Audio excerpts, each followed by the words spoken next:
Olá, igreja, boa noite.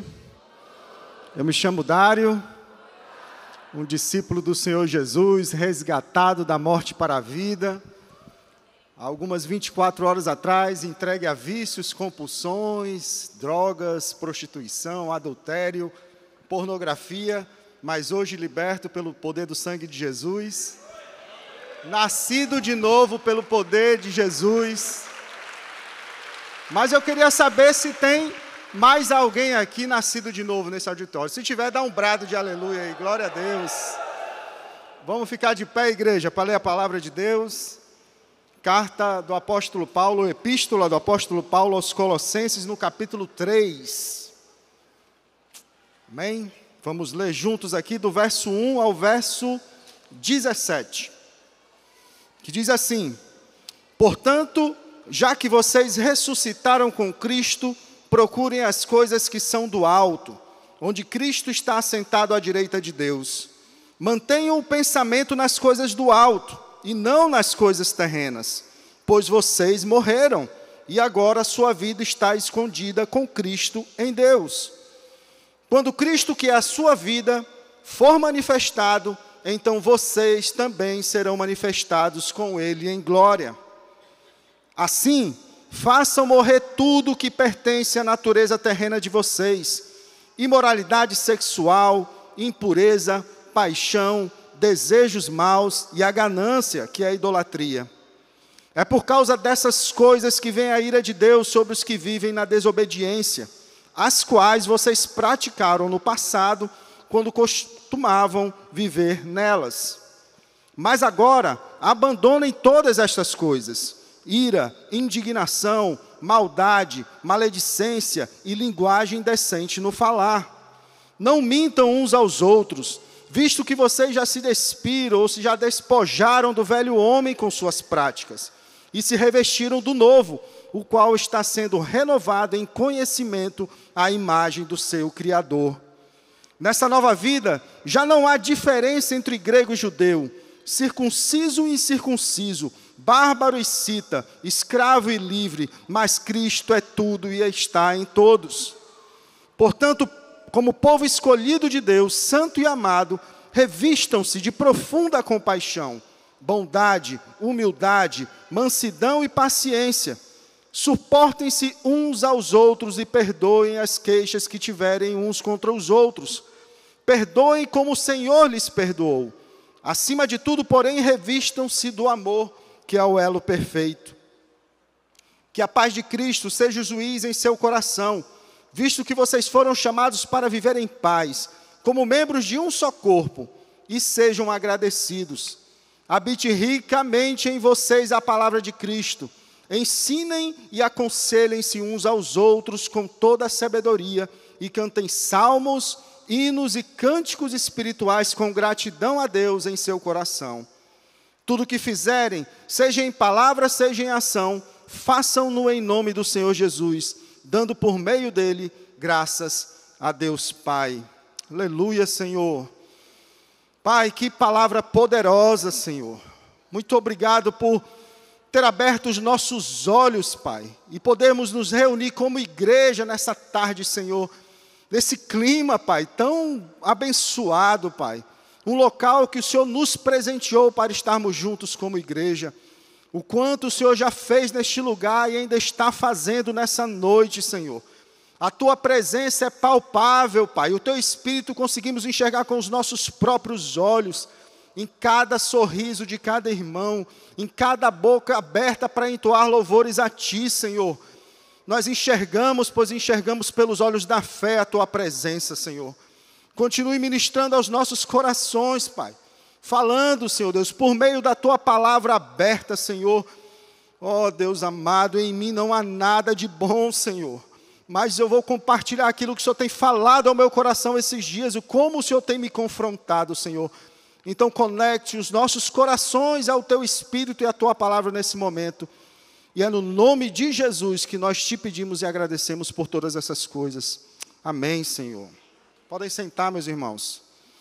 Palavra de Deus aberta. Epístola do apóstolo Paulo aos Colossenses, igreja de Jesus na cidade de Colossos, Essa cidade que hoje já não existe mais, mas a localização dela fica situado no país hoje que é conhecido como Turquia, no lado oeste daquele país. E a cidade da jurisdição, ou aonde Colossos estaria, né, se ainda existisse hoje, se chama Anatólia. A cidade de Colossos é uma cidade que atingiu o seu apogeu em termos de importância, em termos de, economicamente falando, no Império Helenístico ali, o Império Grego, por volta do ano 480 e 420 a.C. E na época aqui de Paulo, ela já não era mais uma cidade como era antes, em termos de importância. A importância dela se dava porque foi uma cidade localizada, e a sua importância se dava em termos econômicos por conta da indústria têxtil, porque ela se localizava ao longo da estrada que ligava a cidade de Éfeso ao rio Eufrates. Mas nessa época, já declinando economicamente por conta do crescimento de duas cidades que também tinham igrejas fundadas ali pelos discípulos do Senhor, a cidade de Laodiceia e Herápolis. E também por conta de ser acometida frequentemente ali por abalos sísmicos. Mas aqui temos o apóstolo Paulo escrevendo àquela comunidade, preso lá em Roma, pelo ano ali em torno do ano 60 depois de Cristo. E ali aquela igreja que foi fundada, pelos ministros ali, Epáfras e Arquipo, ministros que foram discipulados pelo apóstolo Paulo, e estavam juntos com Paulo ali em Roma. E Epáfras, traz ali para o apóstolo Paulo uma situação do qual aquela igreja estava sendo influenciada, aquela congregação que vinha recebendo influências de heresias, de correntes religiosas e teológicas, se assim a gente pode chamar, que estavam ameaçando a saúde espiritual daquela comunidade. Paulo ele não conhecia pessoalmente aqueles irmãos, mas ele recebia com detalhes, né, e atenção tudo que estava sendo dito ali por Epáfras. E apesar desses irmãos, Epáfras e Arquipo, que eram obreiros ali, diligentes com a palavra de Deus, mas eles não estavam conseguindo, agir ou confrontar aquelas correntes religiosas que estavam afetando aquela comunidade. E traziam de tudo: ocultismo, politicagem, partidarismo religioso, filosofias humanas, misticismo, a chamada intelectualidade vã, coisas que eram comuns naquele contexto cultural, mas na igreja de Jesus era algo novo, que estava ali querendo se infiltrar. Então o apóstolo Paulo, como a gente observa lá no capítulo 2, dos versos 16 a 21 desta carta, né, abordava tudo aquilo que estava afetando aquela comunidade. O judaísmo que a gente legalista daquela época, o gnosticismo, culto a anjos, visões, uma espécie ali de esoterismo, frutos do sincretismo religioso, que é elementos de religião se misturando para promover uma nova religião, uma nova seita, muito cerimonialismo, formalismo, ritos religiosos, o ascetismo, que era uma prática de punição para o próprio corpo, ou seja, punir os prazeres, ou não conter os prazeres da carne como uma busca pelo auge ali da mente, da perfeição da mente, e o próprio judaísmo, como já falei. E o propósito disso era influenciar aquela igreja com essas heresias. E na prática, o que eles queriam dizer todo o tempo para aquela comunidade, que Jesus não era suficiente para eles. Que alguns dotados ali de algum poder divino tinham recebido ali algo sobrenatural, uma revelação sobrenatural, e eles se autodenominavam aqueles que iam levar aquelas pessoas aquilo que fora revelado. Mas o objetivo nada mais era do que exercer poder sobre a vida daqueles que ouviam. Muito similar ao que a gente vê hoje em muitas congregações religiosas. Então tínhamos ali a influência latente daquela cultura helênica, cultura grega. A busca do homem daquela época pelo transcendente era comum. Religiões atraentes que vinham ali da região oriental e se associavam àquela filosofia grega, àquela cultura grega. E esse era o contexto religioso aonde a cidade de Colossos estava, na província romana chamada Ásia. Então Paulo está diante desse quadro, mas ele não se esquiva e contra toda a sutileza filosófica, ele escreve essa epístola aos Colossenses.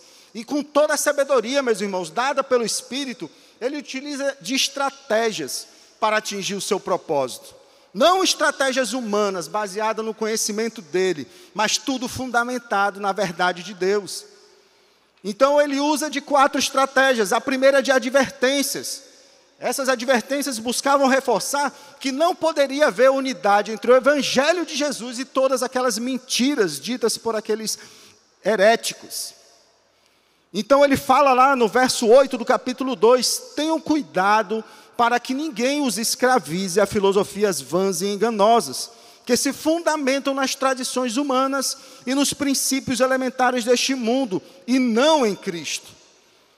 Quantas filosofias vãs nós somos influenciados hoje, meus irmãos? E talvez a maior delas é essa superficialidade que essa nossa sociedade vive, em todos os níveis. Pessoas sabem de tudo e não sabem de nada ao mesmo tempo. Elas não se aprofundam mais em relacionamentos, não se submetem mais a ninguém, nem a nada, não se submetem mais a instituições, não se submetem mais a lideranças, não se submetem mais a qualquer tipo de autoridade. A era das redes sociais, que é essa espécie de narcotização em massa, entretenimento massivo, que faz com que as pessoas se desconectem da realidade e se isolem nos seus próprios pensamentos. A segunda estratégia de Paulo, termos utilizados pelos hereges. O que ele faz? Ele utiliza do vocabulário, das palavras daquelas pessoas que tentavam influenciar aquela igreja, palavras como plenitude, conhecimento pleno, mistérios. Ele usava desse vocabulário, meus irmãos, para tentar se conectar ao coração e à mente daquelas pessoas, tirando aqueles conceitos que distorciam a verdade do Evangelho para trazer o significado verdadeiro daquelas palavras. Direcionamento dado por Deus ao apóstolo, sabedoria que a gente tem que hoje realmente buscar no Senhor para alcançar aqueles que estão perdidos. Não a busca de um palavreado para nos colocar como iguais aos que estão no mundo, ou querer ser achado por eles uma pessoa legal, que olha como ele é legal, olha como ele vive no nosso meio, olha como ele fala, como a gente fala, mas sim um vocabulário, sabedoria de Deus para um propósito, alcançar o coração daqueles que estão perdidos. Outra estratégia, ele traz à tona os fatos históricos, que era muito valorizado na época, como é valorizado hoje. E aí, meus irmãos, nós temos que entender que o que temos em mãos não é mitologia.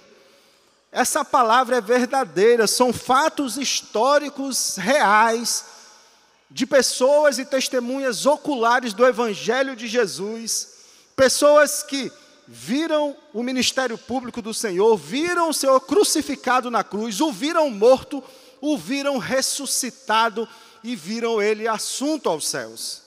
Então é a verdade escrita por mais de 40 autores, com mais de 28 mil testemunhas que copiaram, vezes por vezes, esse evangelho para chegar nas nossas mãos.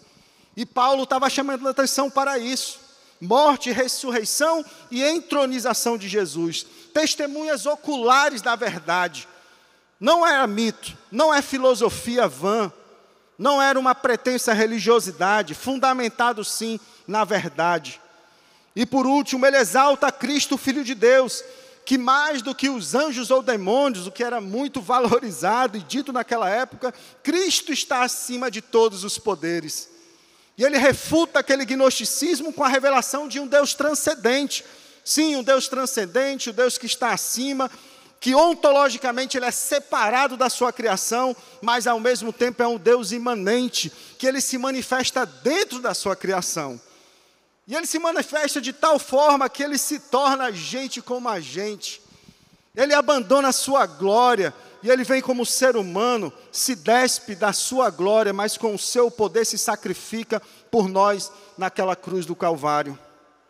Então, meus irmãos, o apóstolo Paulo, em suma, ele quer mostrar o que aqui? Que a esperança da humanidade deve estar em Cristo. Ele é o Senhor. Esse é o tema dessa epístola. Mas ele vai além. E ele destaca que o cristão não é somente aquele que o aceita ou recebe em um dia da sua vida que fica para trás, ou um dado momento da sua vida, não. Isso não pode ser uma espécie de evento isolado, meus irmãos. Aceitar Cristo não nos faz adepto de uma religião, não. Olha o que está escrito nos versos 6 a 7 do capítulo 2. Portanto, assim como vocês receberam a Cristo Jesus, o Senhor, continuem a viver nele, enraizados e edificados nele, firmados na fé, como foram ensinados, transbordando de gratidão. E o Senhor não nos chama, meus irmãos, para fazer parte de um clube, de um entretenimento semanal, de uma espécie de prestação de serviço religioso, que eu venho aqui todo domingo, coloco minha oferta e agora vem aí, manda aí a prestação do serviço. Olha aí, eu quero um louvor, mas tem que me arrepiar, tem que me emocionar. Se for a palavra, tem que ser do poder. Não, meus irmãos, não foi para isso que nós fomos chamados, e o que deve nos emocionar todos os dias da nossa vida é relembrar o que foi feito na cruz do Calvário. Nosso Senhor foi chicoteado, açoitado, cravados mãos e pés numa cruz, coroa de espinhos sobre a sua cabeça, lança transpassada o seu corpo, sangue inocente vertido naquela cruz por horas até a sua morte. É isso que nos deve nos emocionar, meus irmãos. Fomos resgatados sim das trevas para a luz, da morte para a vida. Não fomos chamados simplesmente para uma experiência religiosa ou algo sobrenatural. Nós somos chamados para viver em Cristo. E essa carta aqui, meus irmãos, escrita para os santos daquela comunidade, povo separado por Deus, povo este que o apóstolo Paulo reconhecia e reconheceu ali no primeiro capítulo do testemunho, e por quem ele orava constantemente. Comunidade que testemunhava da graça e da operação do Espírito no meio deles, esperança e fé na pessoa de Cristo que se traduzia no amor que era latente naquela comunidade. Então, meus irmãos, o apóstolo Paulo, ele além de reconhecer o agir de Deus naquela comunidade, naqueles cristãos, ele enfatiza a pessoa do Senhor Jesus Cristo como fundamento da nossa fé, onde tudo começa e onde tudo termina. Ele é a imagem do Deus invisível, o primogênito de toda a criação, pois nele foram criadas todas as coisas nos céus e na terra, as visíveis e as invisíveis, sejam tronos ou soberanias, poderes ou autoridades, todas as coisas foram criadas por ele e para ele. Ele é antes de todas as coisas e nele tudo subsiste. Ele é a cabeça do corpo, que é a igreja, é o princípio, o primogênito dentre os mortos, para que em tudo tenha a supremacia. Pois foi do agrado de Deus que nele habitasse toda a plenitude, e por meio dele reconciliasse consigo todas as coisas, tanto as que estão na terra, quanto as que estão no céu, estabelecendo a paz pelo seu sangue derramado na cruz do Calvário. Glórias ao nome do Senhor. Aleluia, meus irmãos, é motivo de celebração, o poder de Jesus, revelação poderosa do Senhor. Como é maravilhoso para nós, crentes em Cristo Jesus, conhecermos essa verdade, meus irmãos. É isso que nos deve emocionar, é isso que nos deve nos lançar aos pés de Cristo todos os dias. Não espere, meu irmão, pelo domingo. Não espere pelo domingo para desfrutar essa verdade, não dá. Só no domingo eu não vou resistir, a semana é muito longa, são muitas horas. Eu preciso viver na presença, andar na presença do Senhor todos os dias. E era isso que Paulo chamava a atenção àquela comunidade. Uma palavra poderosa, revelada pelo Espírito naquele momento que nos alcança até hoje. E o que ele fazia era trazer a memória daqueles irmãos em quem eles tinham crido. E nós devemos chamar a atenção para isso todo o tempo. Crentes em Cristo Jesus hoje, relembrar diariamente aos pés do Senhor essa verdade poderosa e maravilhosa. Mas o que acontece, meus irmãos? A ciência, né? As descobertas do mundo, as novidades do momento, Todas essas coisas, elas querem fazer o que com a gente? Nos distrair. E a gente não pode cair nessa cilada, meus irmãos. Atenção, povo de Deus, atenção, IBC. Não ceda às distrações. Nossa vida está em Cristo. Ele é o centro da sua igreja, e se Ele é o centro da sua igreja, Ele deve ser o centro da minha vida. E não é só de boca, não é só de palavras. Cristo precisa se materializar nas minhas atitudes todo o tempo. Andai nele, é o que o apóstolo Paulo fala aqui aos Colossenses. Testemunho nosso de resgatados pelo Senhor Jesus não pode ser somente algo, um evento no passado, meus irmãos. A caminhada com Jesus é dinâmica. Ele está fazendo coisas novas todos os dias. Ele quer transformar o seu coração, as suas atitudes toda hora, todo o tempo. E a gente só não escuta a voz de Deus, a gente só não enxerga essa verdade, meus irmãos, se eu tapar os meus ouvidos. E para nós cristãos, tapar os ouvidos é abandonar isso aqui, deixar num canto. Deixa que alguém aí leia e diga para mim o que eu tenho que fazer. E a gente vai atrás das pregações dia e noite. Meu irmão, troque esses 40 minutos de pregação por 40 minutos na presença do Senhor, lendo um capítulo e se derramando na presença de Jesus, que você vai ver o poder de Deus se manifestar na sua vida, nas suas atitudes. Não estou condenando quem escuta a pregação, não, mas a pregação, meus irmãos, é uma terceirização. Eu venho aqui todo domingo. Aqui nós somos envisionados pelo Espírito através da nossa liderança, dos nossos pastores todo domingo. Mas não é isso que vai me fazer depender dos meus dias. Eu tenho que ir para a presença do Senhor. Sentir o hálito de Deus, a presença do Todo-Poderoso comigo. Todo o tempo. Pois sem ouvir o próprio Deus da verdade, eu vou ficar assim, dependendo sempre de alguém para fazer por mim. E aí eu vou indo, meus irmãos, ao sabor das ondas, de um lado para o outro, alimentando ansiedade, medos, incertezas. E Paulo alertava aquela comunidade, e a gente não pode permitir que isso aconteça conosco hoje. Resgatou sim, meus irmãos, nos resgatou da morte para a vida. É no Senhor que todas as coisas subsistem. Tudo foi criado por Ele e para Ele. Qualquer mensagem que relativiza essa verdade, meus irmãos, é do diabo, é diabólica. Muitas distrações, meus irmãos, muitas distrações. E o quanto isso nos impede de crescer na caminhada e nos impede de crescer espiritualmente. A fé sem compromisso e obediência é ilusão. Tiago falou lá, mostra a sua fé sem obras, que eu mostro a minha fé pelas obras. E como é que a minha fé se evidencia em obras, meus irmãos? Com o compromisso que eu devo ter com o Senhor Jesus toda hora, todo o tempo. E obediência à sua palavra. No capítulo 2, Paulo chama a atenção para que o fundamento e a origem do viver em Cristo, que o ensinamento está sobre uma pessoa. É um relacionamento de entrega, meus irmãos, que nos conecta com o Criador. Nós somos enxertados na videira. E essa videira, ela tem uma seiva, que é o Espírito Santo de Deus. E essa seiva nos dá poder para vencer o pecado. Você crê nessa verdade? Que o Espírito Santo dá poder para você vencer o pecado? Experimentar o plano original? Em João 15, verso 5, diz o quê? Eu sou a videira, é o Senhor Jesus falando. Vocês são os ramos. Se alguém permanecer em mim e eu nele, esse dá muito fruto. Pois sem mim, vocês não podem fazer coisa alguma. A religião, meus irmãos, a religião institucionalizada, o secularismo, eles querem me fazer acreditar que é a minha performance, que é a minha capacidade de fazer ou deixar de fazer, que eu sou merecedor de bênçãos, que eu não sou merecedor de mal sobre a minha vida.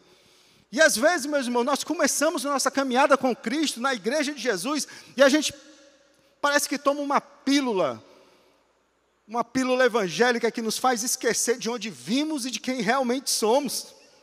E começamos a achar que somos merecedores de honra, reconhecimento, e a gente começa a passar a exigir isso de todo mundo, de todo lugar, dentro da igreja também, da liderança, da sociedade. Servos inúteis, Lucas 17:10, se lembram disso? servos inúteis, depois de fazer o que deve ser feito, reconheço, sou um servo inútil, não fiz nada do que além da minha obrigação. Era sobre isso que Paulo alertava aos colossenses. Não se pautem, meus irmãos, nós não podemos nos pautar pelo entendimento humano. Não avaliemos a nossa caminhada em Cristo em regras estabelecidas por homens. No verso 23 do capítulo 2, ele fala exatamente isso.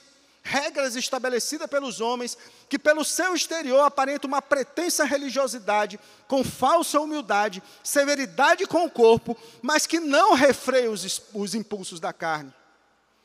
Não refreiam, meus irmãos, porque a origem não está no comportamento, mas sim no novo nascimento. O Senhor fala lá para Nicodemos, no capítulo 3, verso 3 do Evangelho de João, em resposta, Jesus declarou, digo-lhe a verdade, ninguém pode ver o reino de Deus se não nascer de novo. No verso 5, ninguém pode entrar no reino de Deus se não nascer da água e do Espírito. Agora a gente precisa entender que esse novo nascimento não é uma atitude emocional, não é algo que se limita a um evento estático no tempo que ficou para trás, não é algo produzido por uma programação religiosa, é algo que vem do alto, meus irmãos, é um agir sobrenatural, que faz do ser humano uma nova criatura, é de dentro para fora que inicia o processo de transformação, é no poder do Espírito. Então, nascido de novo, eu passo a estar em Cristo, e o resultado disso é viver nele, é andar na presença dele. É nós sepultados em Cristo, o velho homem, uma nova criação ressurge para a glória de Deus de forma poderosa. E essa nova criação, meus irmãos, ela se contrapõe totalmente àquela antiga maneira de viver. Mas isso não vem de mim. Novo nascimento é promovido pelo Senhor, é pelo Espírito. No verso 8, lá em João também, no capítulo 3, o vento sopra onde quer. Você o escuta, mas não pode dizer de onde vem, nem para onde vai. Assim acontece com todos os nascidos do Espírito. O que o Senhor fala aqui para mim e para você, é que como o ir e vir do vento, meus irmãos, não pode ser controlado pelo poder, ou pela força, ou pela sabedoria humana. O novo nascimento também não depende da carne nem do homem, é algo promovido pelo Senhor. É o Senhor quem faz. Não somos nós, está lá em João, no capítulo 1, no verso 13. E meus irmãos, avançando aqui, a partir do texto que nós lemos, e vamos passar por ele agora novamente, nós temos o apóstolo Paulo falando aos Colossenses sobre uma nova maneira de viver. São instruções de um viver santo, viver em Cristo. Nos levando à compreensão, meus irmãos, das evidências do que acontece na vida daqueles que nascem de novo. A atuação do Espírito no novo nascimento, ela é oculta aos olhos. Nós não enxergamos a olho nu. Mas os efeitos do novo nascimento, eles sim, são vistos claramente, devem ser vistos claramente. Portanto, já que vocês ressuscitaram com Cristo, procurem as coisas que são do alto, onde Cristo está assentado à direita de Deus. Mantenham o pensamento nas coisas do alto e não nas coisas terrenas. Pois vocês morreram e agora a sua vida está escondida com Cristo em Deus. Aleluia. O que é que nos prende a esse mundo ainda, meus irmãos? Temos que parar de viver nesse espiral maluco, tudo em torno de mim, tudo em torno da minha família, tudo em torno dos meus desejos e vontades. Temos que nos libertar, meus irmãos, dessa cidadania que a gente fica exigindo, a cidadania local, que eu sou um cidadão, e eu quero, e eu não quero, e isso eu mereço, e eu tenho direito. E a gente tem que se lembrar que a nossa cidadania é celestial. Trazer as coisas do alto, venha a nós o vosso reino, Senhor. Nós temos que parar, meus irmãos, de trazer o mundo para dentro da igreja e levar a igreja para dentro do mundo. Transformar esse mundo caído a partir de vidas transformadas no poder do Espírito. Meus irmãos, aqui nós, com certeza nesse auditório, nós temos aqueles irmãos que talvez receberam o Senhor Jesus há pouco tempo, são novos na fé. Também podemos ter irmãos aí que há muito tempo estão na fé, mas talvez hoje pararam de buscar um pouco as coisas do alto, se afastaram do primeiro amor. Talvez tenhamos aqui pessoas que não sabem nem o que é isso que eu estou falando, está querendo entender, está querendo compreender, mas a verdade é uma só, meus irmãos, para todos nós, só Jesus é a solução e a resposta. Aleluia, Senhor. Se foi do alto que nascemos, meus irmãos, se foi pelo Espírito que fomos gerados, é Ele, é o Senhor que vai atuar em nós e nos dá a capacidade de vencer o pecado. É o Senhor, é o Espírito, não sou eu, não é na minha força, não é no meu braço. Glórias ao Senhor Jesus por isso. Então o apóstolo Paulo, meus irmãos, o que ele faz? Ele começa a instruir aquela igreja, dos versos 5 ao 9, e ele orienta o que eu não devo fazer ou o que eu devo deixar de fazer. Versos 5 a 7, assim, façam morrer tudo o que pertence à natureza terrena de vocês. Imoralidade sexual, impureza, paixão, desejos maus e a ganância, que é a idolatria. É por causa dessas coisas que vem a ira de Deus sobre os que vivem na desobediência, as quais vocês praticaram no passado, quando costumavam a viver nelas. Nesse primeiro trecho aqui, meus irmãos, o que o apóstolo Paulo traz são os pecados que nos afastam de um relacionamento íntimo com Deus. E todos os pecados ditos aqui, e eu vou lê-los novamente numa outra versão, são pecados, meus irmãos, que se referem ao aspecto sexual.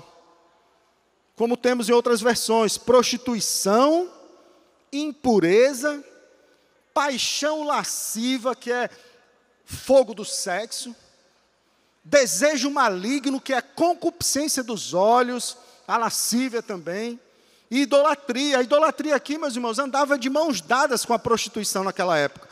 Os prostitutos cultuais, as orgias que se faziam para os deuses. Então o pecado sexual é uma prática latente naquela época, naquela circunstância, naquela cultura. E será que é diferente hoje, meus irmãos, na nossa sociedade? Não há mais inibição, meus irmãos. Sodoma e Gomorra fica no chinelo diante do que a gente assiste e vê todos os dias. No falar, no cantar, no se vestir. Isso não é um privilégio do mundo, não, meus irmãos. Quantos amados irmãos, quantos líderes de igreja têm caído, meus irmãos, nessa área? E o desafio de Paulo para abandonar essas práticas se contrapunha a toda a influência daqueles pseudos religiosos da época. Eles buscavam ali na abstenção dos prazeres físicos e psicológicos o caminho para a perfeição, mas era no esforço humano, era fundamentado em si mesmo, na própria compreensão, na filosofia, nas suas próprias deduções. Meus irmãos, não há técnica humana capaz de nos fazer controlar o pecado. Esquece que se você acha que é você que vai vencer o pecado. Fazer morrer de tudo que pertence à natureza humana, ou fazer morrer tudo que pertence à natureza humana, não é uma ação humana, que Paulo fala. Ele aqui parte do pressuposto sobre o novo nascimento, que é a consequência da morte do velho homem. Meus olhos se abriram, meus irmãos. Existe um poder que atua em mim, que é capaz de me fazer abandonar as velhas práticas e desfrutar do que é ser nova criação. 2 Timóteo 2:22, fuja dos desejos malignos da juventude. Mateus 5:29 e 30, se o seu olho direito fizer pecar, arranque-o e lance-o fora. E se a sua mão direita fizer pecar, corte e lance-a fora. Meus irmãos, o Senhor não está falando aí, ó, te vira aí, Dário, ó, te vira aí, meu irmão. Te vira, vai, fuja do pecado, abandona essa vida. Meus irmãos, essas ordens são dadas por Deus e são endereçadas para aqueles que nasceram de novo. Deus nos desafia essa verdade porque o seu Espírito habita em nós. Em Cristo podemos dizer não. Amém? Em Cristo podemos dizer não. Em Gálatas 5,16, por isso digo, vivam pelo Espírito e de modo nenhum satisfarão os desejos da carne. Mas como é que isso acontece, meus irmãos? Como é que essa verdade acontece na minha vida? É um decreto meu, está decretado, não vou mais pecar. Eu profetizo na sua vida que você não vai mais pecar. Não. O apóstolo Paulo nos dá o exemplo dele em 2 Coríntios 12, 9 a 10. Mas ele me disse, minha graça é suficiente para você, pois o meu poder se aperfeiçoou. Aonde? Na fraqueza. Portanto, eu me gloriarei ainda mais alegremente em minhas fraquezas, para que o poder de Cristo repouse em mim. Por isso, por amor de Cristo, regozijo-me nas fraquezas, nos insultos, nas necessidades, nas perseguições e nas angústias. Por quê? Pois quando sou fraco é que sou forte. Então, meus irmãos, esse evangelho propalado por aí, que querem me fazer acreditar que eu sou um super-homem, esse evangelho me impede, meus irmãos, de viver santidade. Sabe por quê? Porque eu começo a tratar com desdém, meus irmãos, a minha natureza é pecaminosa.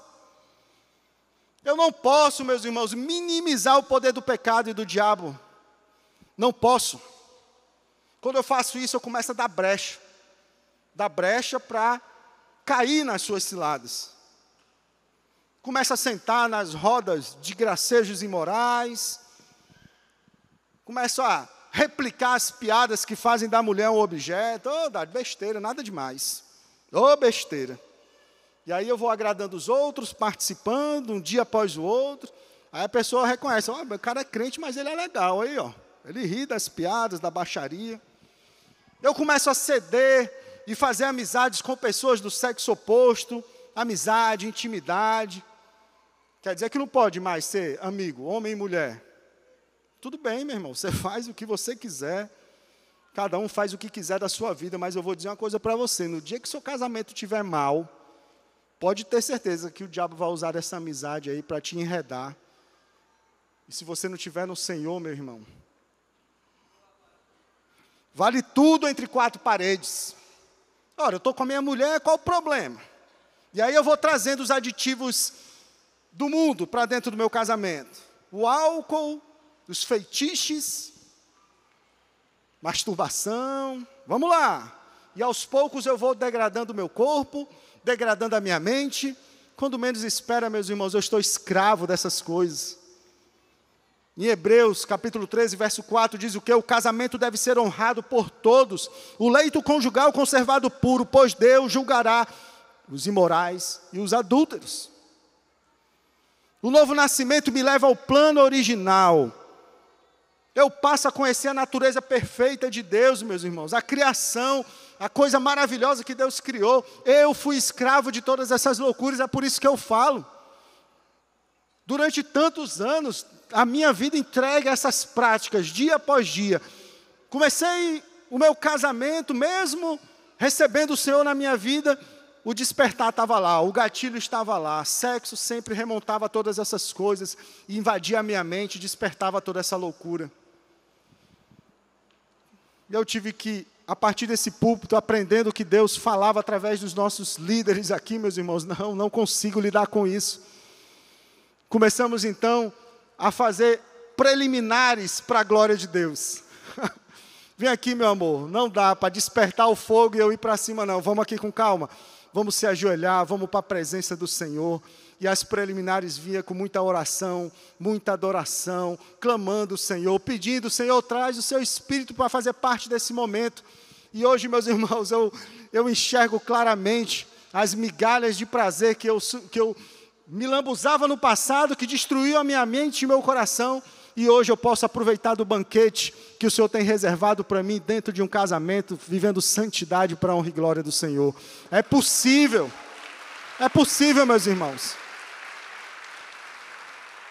Antes tinha que apagar a luz porque eu queria, a loucura passar pela minha cabeça. Hoje não, acende a luz, porque eu quero ver essa mulher maravilhosa que o Senhor me deu. Eu sou dela, ela é minha, para a honra e glória do Senhor. Nova consciência gerada pelo Espírito. Mas, meus irmãos, eu tenho que admitir a minha pequenez diante de Deus, minha pequenez diante da força do pecado e do mal. Eu tenho que entender que em mim mesmo eu não tenho força contra o pecado, é só o poder de Jesus. Mas o problema é que tem uma religiosidade que quer me ensinar o contrário.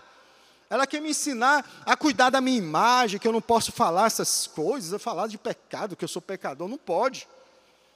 E eu fico preocupado com as minhas aparências, com o meu ministério, com a minha posição. E aí eu não exponho realmente quem eu sou, dentro do meu grupo de relacionamento, das pessoas que me acompanham. E aí eu vou escondendo o pecado. Aí quando vê 30 anos de casado, família de Deus, pronto, adulterou, divorciou. E a gente pensa que as coisas acontecem da noite para o dia, não é da noite para o dia. Resultado de pecados escondidos, alimentados por conta do orgulho. E o apóstolo Paulo continua, dos versos 8 a 10. Mas agora abandonem todas estas coisas: ira, indignação, maldade, maledicência e linguagem indecente no falar. Não mintam uns aos outros, visto que vocês já se despiram do velho homem, com suas práticas, e se revestiram do novo, o qual está sendo renovado em conhecimento à imagem do Criador. Os hereges, meus irmãos, eles queriam fazer com que os colossenses acreditassem que Jesus não era suficiente. E o mundo quer nos fazer acreditar hoje do mesmo jeito, só que com novas mentiras. Deus é apenas uma parte da minha agenda, é só domingo. Domingo eu falo com Deus, o resto aqui é a minha agenda. O evangelho se torna o evangelho. Eu sou o centro desse negócio aí. A verdade é relativizada, meus irmãos, ao ponto de ser tão fragmentada que agora cada um tem sua verdade. E a gente faz isso para agradar todos os públicos. E a gente cai nessa cilada por muitas vezes. A verdade que me agrada é aquela que me torna o centro do universo. Então eu busco incessantemente relacionamentos pautados nessa busca da satisfação pessoal. Me leva a querer fazer justiça com as próprias mãos. A presença de um Cristo relativizado, meus irmãos, isso me torna juiz da minha vida, da vida alheia. E haja ira, haja condenação. E os impulsos da carne se tornam incontroláveis. Isaías 64:6, somos como impuro, todos nós, todos os nossos atos de justiça são como trapo imundo, murchamos como folhas, e como vento as nossas iniquidades nos levam para longe. Meus irmãos, para longe as nossas iniquidades nos levam, não é no meu entendimento, não é na minha justiça. O fazer morrer que o apóstolo Paulo fala aqui, meus irmãos, exige de nós apenas uma atitude: não ir ao encontro dessas coisas. Elas são mais fortes do que eu. É me afastar das circunstâncias e dos gatilhos que me despertam a essas práticas. Mas, ao mesmo tempo, não ir ao encontro delas, eu não posso deixar minha mente vazia, eu tenho que substituir essa antiga maneira de viver por novas atitudes. E é isso que o apóstolo Paulo convida os colossenses: se revestirem de 8 características que fazem parte do caráter de Cristo. Portanto, como povo escolhido de Deus, santo e amado, primeiro, revistam-se de profunda compaixão. O original fala de entranhas compassivas, é uma compaixão que vem do fundo da nossa alma, do nosso ser. Bondade, humildade, e o exemplo da humildade que está em Filipenses 2, o Deus que abandona a sua glória e se faz gente como a gente. Mansidão, paciência, suportar uns aos outros, perdoar as queixas uns dos outros, perdoem como o Senhor lhes perdoou. E acima de tudo, meus irmãos, porém, revistam-se do amor, que é o elo perfeito. O convite da carta aos Colossenses foi para eles naquela época, mas nos alcança hoje também. A pureza e a linguagem dominada pelo Espírito Santo são características da nova criação, meus irmãos. O que o Paulo nos ensina aqui é fazer morrer, despojar-se do velho homem.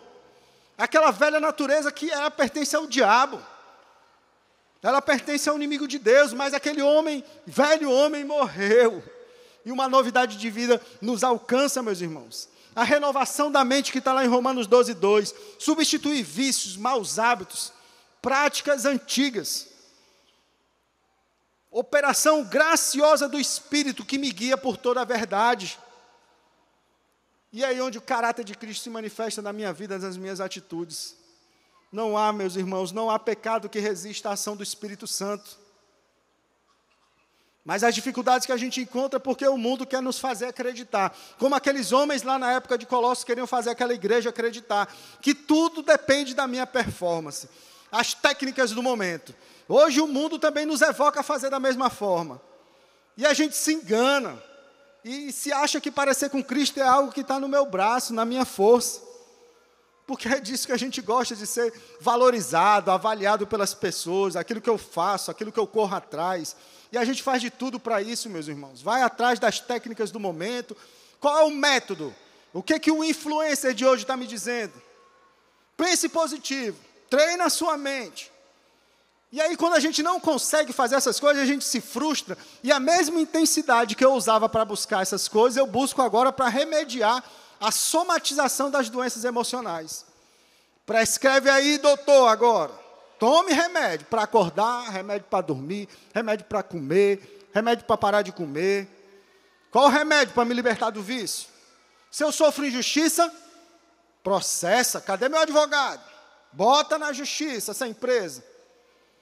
Será que eu não tenho direito de viver essas coisas, ou de fazer essas coisas? É lógico que eu tenho. O problema é quando minha esperança está pautada nelas. Estava lendo esses dias o exemplo do rei Asa, experimentou lá em 2 Crônicas tudo o que Deus poderia fazer por ele, vencendo exércitos muito maiores que o dele, mas no final da vida foi acometido de uma doença, e a palavra de Deus, que o problema que teve na época foi porque ele procurou somente os médicos. Procurou a ajuda de outro reino para vencer uma batalha. A gente não pode esquecer, meus irmãos, de onde nós viemos, o que o Senhor Jesus fez por nós. Ele vai continuar a fazer, como fazia na época da palavra de Deus, Ele continua a fazer hoje. E eu tenho que entender, meus irmãos, que essa busca insana do resultado pelo meu braço me faz esquecer que em Cristo não se trata de fazer, mas sim de depender.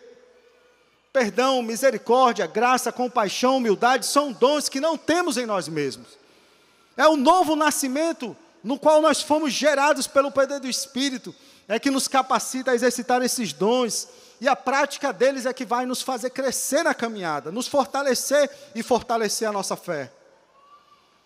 Mas a gente não quer abrir mão das coisas do mundo mais. O estilo de vida do mundo, os drinks, os vinhos, os palavrões, as riquezas, as viagens. Eu preciso desopilar. E haja festa, haja viagem, meu amigo, para viver isso aí.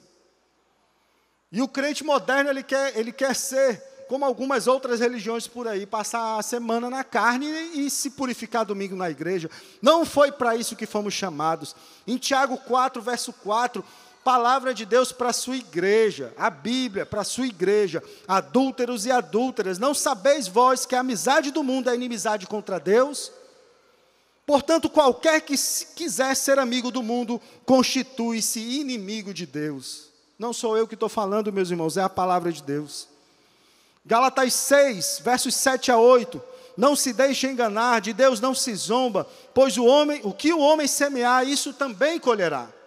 Quem semeia para a sua carne, da carne colherá destruição, mas quem semeia para o Espírito, do Espírito colherá para a vida eterna. E a gente pode resumir todas essas orientações de Paulo aos Colossenses, meus irmãos, nesses versículos aqui de Gálatas. Instruções para o viver santo que nos desafiam todos os dias. Para fazer morrer os impulsos da carne, eu preciso apenas de uma atitude, meus irmãos. Parar de semear para a carne. É isso que o Senhor espera de mim. Parar de minimizar o poder do pecado e o poder do diabo. É ser radical com aquilo que alimenta a minha carne. E para viver os dons do Espírito, eu preciso apenas de uma atitude, meus irmãos, depender do Senhor, ir ao encontro dEle todos os dias, me lançar na sua presença, ouvir a sua palavra, para que o Espírito de Deus promova em mim novas atitudes. Dos versos 15 ao 17 do capítulo 3, que a paz de Cristo seja o juiz em seus corações, visto que vocês foram chamados a viver em paz como membros de um só corpo, e sejam agradecidos. Habite ricamente em vocês a palavra de Cristo, aos pés de Cristo, diariamente. Ensinem e aconselhem-se uns aos outros com toda a sabedoria. E cantem salmos, hinos e cânticos espirituais com gratidão a Deus em seus corações. Grupo de relacionamento, grande ajuntamento. Tudo que fizerem, sejam em palavra ou em ação, meus irmãos, façam-no em nome do Senhor Jesus, dando por meio dele graças a Deus Pai. E talvez fique a pergunta: como viver santidade em um mundo tão caótico, pervertido e caído como esse que a gente vive? A verdade é o seguinte, meus irmãos, é a seguinte a verdade. A gente não pode cair na cilada diabólica de um cristianismo fora da igreja. Não existe Cristo fora do seu corpo. E essa palavra, esses últimos versículos que nós lemos, eles corroboram com essa verdade. A gente precisa se submeter uns aos outros na caminhada. A gente precisa olhar para o lado e ver pessoas com o mesmo propósito. Precisamos fortalecer, meus irmãos, relacionamentos íntimos e profundos dentro da igreja de Jesus. São ombros, braços, são as mãos do Senhor nos acolhendo e nos fazendo permanecer na caminhada. Precisamos ser submissos à igreja, à nossa liderança. A gente tem que parar de trazer essa loucura do mundo, que agora ninguém se submete mais a ninguém. Quando não concorda, vira as costas e vai embora. Não. Submissão ao Senhor e à sua igreja. Necessitamos sim nos reunir como grande ajuntamento, meus irmãos. Precisamos ouvir semanalmente a direção do Espírito Santo de Deus.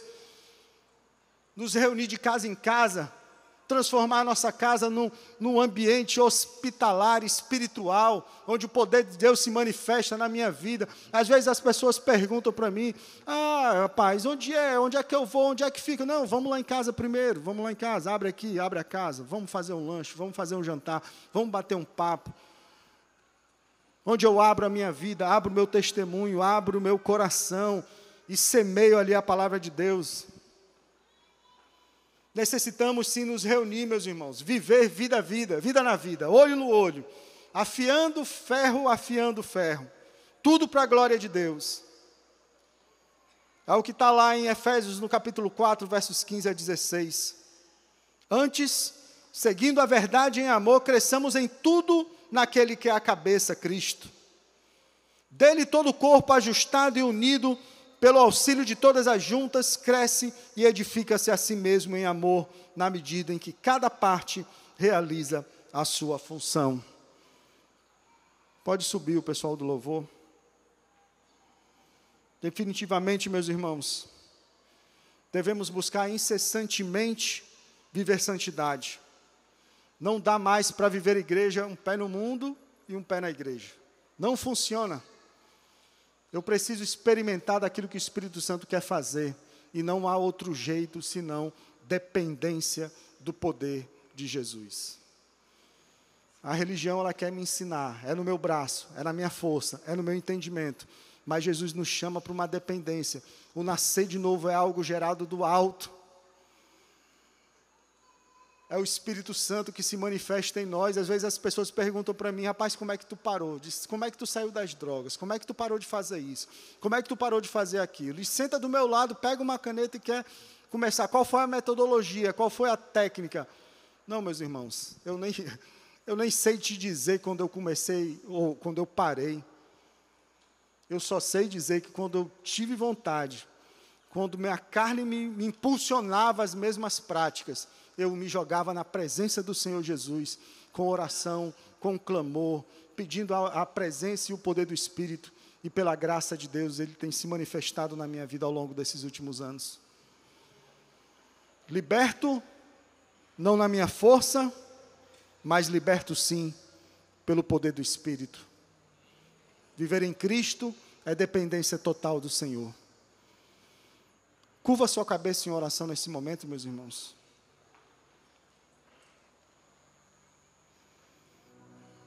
Nesse momento eu quero fazer um convite para aqueles, talvez aí, como nós vimos hoje, o nascer de novo não é algo produzido pelo ser humano.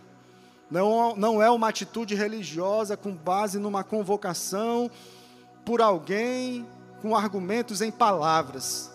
É algo que vem do alto. É uma manifestação do Espírito Santo de Deus.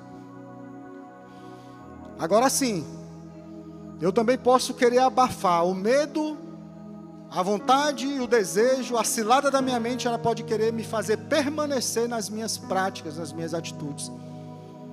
Mas se você, meu irmão, ou minha irmã, que está aqui nessa noite, ou aqui presente nesse lugar, ou conectado pela internet, se o Senhor está manifestando no seu coração um desejo ardente de conhecer mais dEle, de deixar uma vida de práticas que talvez tenham te levado até hoje para corrupção, para escravidão, para aquilo que tem tirado o teu sono, a tua saúde, tem destruído a tua vida, tem destruído o teu casamento, tem destruído os seus relacionamentos familiares. Deus está te chamando hoje para esse novo nascimento. Não é obra dessa igreja, não é obra de ninguém, não é de pastor, não é de líder, é obra do Espírito. Então eu quero fazer esse convite. Se você, alguém neste auditório ou em casa, está sendo impulsionado pelo Espírito para entregar sua vida a Jesus, se manifeste nesse momento. Levante a sua mão aonde você estiver, ou fique de pé. Aleluia, glória a Deus, glória a Deus, aleluia, glória a Deus, meu irmão. Fique de pé, glória a Deus. Mais alguém nesse lugar, meus irmãos? O nascer de novo é obra do Espírito. Se Ele está falando com você, não se prive. Não é para ninguém que você está fazendo isso, é para o Senhor. Quero chamar esses irmãos que tomaram essa decisão hoje a vir aqui na frente. Nós, como igreja de Jesus, vamos orar por você agora. Se ainda tiver mais pessoas, pode se levantar, pode vir. Pode vir. O Senhor está chamando. Obra poderosa do Espírito. Novas vidas sendo geradas pelo Espírito. É do alto, é do poder do Espírito. Não está na força, não está no argumento humano. Mas eu também quero desafiar a nós que já somos crentes em Cristo Jesus, que já estamos nessa caminhada há algum tempo, e talvez hoje ainda presos a algo que nos amarra, pecados escondidos, práticas que têm aí atrapalhado e impedido de eu crescer na caminhada com Jesus. Se você está nessa situação, meu irmão, não tenha vergonha. Eu quero orar por você. Você pode ficar de pé onde você estiver, para a gente orar por você também. Não tenha vergonha. Se for reconciliação com o Senhor Jesus, não tenha vergonha, meu irmão. Jesus não teve vergonha, Ele foi na cruz do Calvário. Vergonha pública Ele passou no meu e no seu lugar. Então não trave isso. Se o Senhor está falando com você, fique de pé nesse momento. Eu chamo a igreja para orar nesse momento. Estender suas mãos sobre a vida desses amados irmãos. E interceder por esses que estão de pé, clamando pela presença do Espírito, para que uma nova vida comece hoje, como esses, mas que uma nova etapa na caminhada alcance esses que já conhecem do amor de Jesus. Senhor, Tua igreja reunida para a glória do Teu nome, Senhor. É a Tua palavra que foi aberta, Senhor, e é o Teu Espírito que tem poder de convencer o homem, Pai, do pecado, Pai, do chamar o homem ao arrependimento. Senhor, nós damos glórias ao Teu nome por essas vidas aqui hoje entregues a Ti, Senhor. Céus em festa, Senhor, e a Tua igreja em festa, Pai, por novas vidas, Pai, que se achegam à família de Deus, que é a Sua igreja. Ó Senhor, é só o Teu Espírito que nos faz capaz, Senhor, de dizer não ao pecado. Amados irmãos, estão se dispondo hoje, Pai, a uma nova etapa na caminhada, a entregar suas vontades verdadeiramente, Senhor Deus, a Ti, a ser submissos, Pai, ao Teu Espírito, a buscar, Senhor Deus, uma caminhada na Tua presença. Senhor, atende os corações arrependidos nesse momento, Senhor. Faz a Tua obra em cada vida, em cada casamento, em cada família, Senhor. Ó Deus poderoso, é o Teu sangue, Pai, que nos liberta. É o Teu poder que nos faz novo, Senhor. Nova criação para a honra e glória do Teu nome. Obrigado, Senhor Deus, pela manifestação do Teu poder nessa noite, em todo o tempo. Nós Te adoramos, Pai, e Te agradecemos por tudo, e Te clamamos, Pai, colocando essas vidas e essas pessoas diante de Ti, e fazemos isso no nome de Jesus. Amém, Senhor. Glória a Deus. Deus abençoe. Vamos adorar o nome do Senhor.